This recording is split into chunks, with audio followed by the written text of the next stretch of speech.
আসসালামু আলাইকুম। আপনারা সবাই কেমন আছেন? আশা করি আল্লাহর রহমতে সবাই ভালো আছেন। সকাল সকাল উঠে বারান্দায় না আসলে আমার একদমই ভালো লাগে না, তাই একটু বারান্দায় এসে দেখেন কত সুন্দর ভিউ। সকাল সকাল আবার উঠি দেখি আমার ছেলে পাশে পড়তে বসছে। আমিও উঠছিলাম নামাজ পড়ে ফজরে, তারপর একটু শুয়েছিলাম। ও আর ঘুমায়নি, আরবি পড়ে এসে নিজের বই খাতা গুছিয়ে সুন্দর করে পড়তে বসছে। আলহামদুলিল্লাহ, আমার ছেলেটা এ বিষয়ে অনেকটা লক্ষ্মী। তার কিছুক্ষণ পরে এসে দেখি তার ব্যাংকে জমানো কিছু নতুন টাকা ছিল, সেগুলো বের করে দেখতেছে আর আমাকে বলছে, মা দেখো আমার কত টাকা হয়েছে। এই টাকাটা আজকে বের করার কারণ সে বাইরে যাবে, তার নিজের জন্য একটা কিছু কিনবে, তাই সেটা অবশ্য পরে আপনাদের দেখাবো কি কিনে নিয়ে আসে। তাই আমি একটু তাদেরকে বিদায় দেবো, দরজা লাগাতে আসলাম, একটু ভিডিও করে রাখলাম। এরপর তারা যাবে, আমি রান্না বান্না করবো, এই জন্য আমি তাদেরকে আগে দিয়ে যাচ্ছিলাম। এর মধ্যে আমাকে বলতেছে, মা তুমি কেন ভিডিও করতেছো, আমাকে দেখাবা না? কিন্তু আমি তো তাকে দেখিয়ে দিছি, তা তো সে বুঝতেই পারে নাই।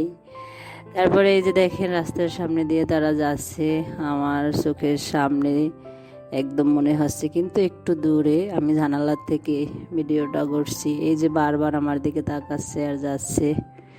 ওদেরকে দিয়ে এসে মাছ কেটে এখন ধুয়ে লবণ দিয়ে ভালো করে একটু ধুয়ে নিচ্ছি, রান্না করব। আগে ধোয়া ছিল, ফ্রিজে ছিল। এখানে আমি হলুদ মরিচ লবণের গুঁড়া দিয়ে একটু মশলা সব দিয়ে টিয়ে এখন একটু মাখিয়ে নিচ্ছি, ভাজবো। আমি মাছ না ভাজলে ভালো লাগে না, তাই যে কোনো মাছই ভেজে নেই হলুদ মরিচ দিয়ে, তার সাথে একটু লবণ দিলে আরও বেশি ভালো লাগে। এদিকে অন্য পাশে আমি ভাজি বসিয়ে দিয়েছি। আমরা চিচিঙ্গা রেহা বলি, আপনারা কি বলেন জানি না। যাই হোক, আমরা এটাকে ভাজি করেও খাই, রান্না করেও খাই। আমি রান্নার ফাঁকে ফাঁকে চুলা মুছি, চারপাশে মুছি, এটা আমার অভ্যাস হয়ে গেছে। এরকম করতে করতে আমার অনেক দিন হাতও ছাকা লাগছে, তাও আমার কেন যেন মনে হয় যে রান্না করব আর মুছবো গুছাবো তাড়াতাড়ি হয়ে যাবে, এটা আমার কাছে মনে হয় আর কি। আপনাদের কার কাছে কি মনে হয় জানি না। যাই হোক, এপাশে আমার ভাজি করা হয়ে যাচ্ছে, থালাবাটিও ধুয়ে নিচ্ছি। তারপরে আমি রান্নাও হয়ে যাবে, থালাবাটিও ধোবো। একসাথে সব কাজ সেরে গোসলটা করতে পারবো না, হয় রান্না করার পরে যদি থালাবাটি ধুতে আসি তাহলে এক্সট্রা আরও সময় বাড়বে। এজন্য আমি এক হাতে সব কাজ সামলিয়ে নিচ্ছি, দু হাত দিয়েই। যখন যেমনটা সময় হয় তখন সেভাবেই নেই। এদিকে ছেলে গরমের ভিতরে তার বাবা আসবে, এজন্য সে আবার শরবত বানাচ্ছে। এটা হচ্ছে পরের দিনের ভিডিও। ও শরবত বানাচ্ছে, আমার কাছে দেখে ভালো লাগলো, তাই আমি ভিডিওটা করে নিলাম। ঠান্ডা পানির সাথে চিনি দিয়ে শরবত, ট্যাঙ্ক দিয়ে, তারপরে আবার দিচ্ছে ভুসি। তা আমাকে বলছে, মা দেখো লেবু দিছি কেমন হয়েছে শরবতটা। আমি বললাম তুমি খেয়ে দেখো।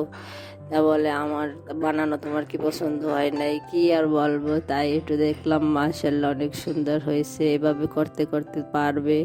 বাচ্চারা ছেলে হোক মেয়ে হোক যাই হোক, মায়ের সাথে একটু কাজ করলে ভালোই লাগে।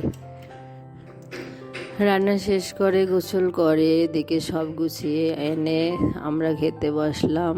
এই যে মরিচটাকে আপনারা কি বলেন জানি না, এই বোম্বাই মরিচ বলি আমরা। এই মরিচটা অনেক ভালো সেন্ট আসে।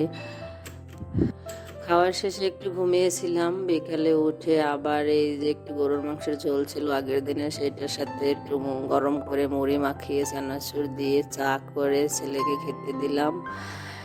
যখনই ঘুম থেকে ওঠে তখন তাদেরকে চা দিতেই হবে।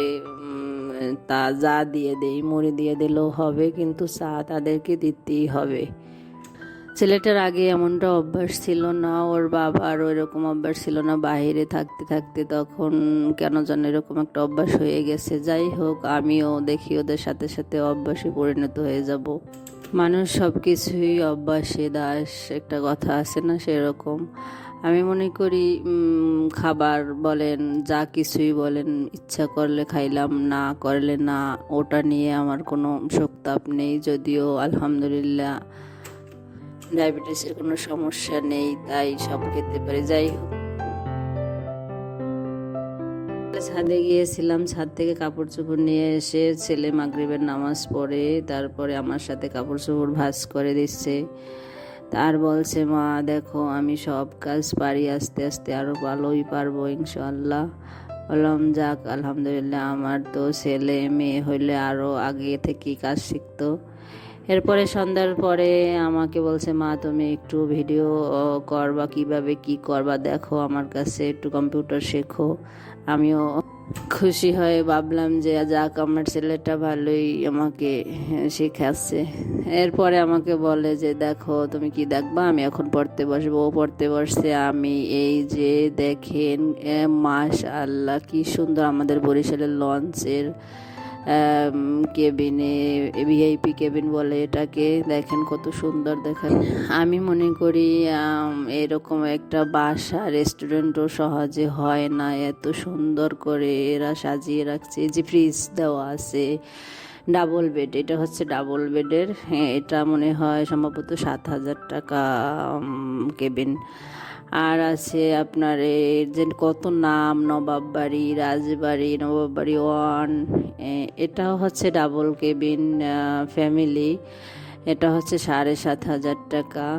যারা আমাদের লঞ্চে যাবেন বুঝতে পারবেন যে এগুলো সত্যি না মিথ্যা। অবশ্য যদি অন্য জেলার অন্য বিভাগের কেউ হয়ে থাকেন, আসবেন, এসে দেখবেন।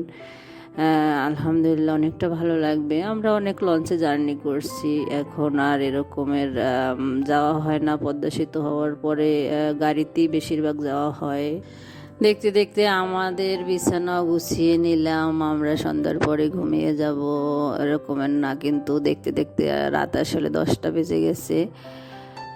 আমরা 10টার পরপরই শুয়ে পড়ি, কারণ সকালে আমার ছেলে উঠে আরবি পড়তে যায়। তাই আজকের মতো এখানেই ভিডিওটা শেষ করব। আপনারা ভালো থাকবেন, আমার চ্যানেলটি সাবস্ক্রাইব করবেন, লাইক করে পাশে থাকবেন। আল্লাহ হাফেজ।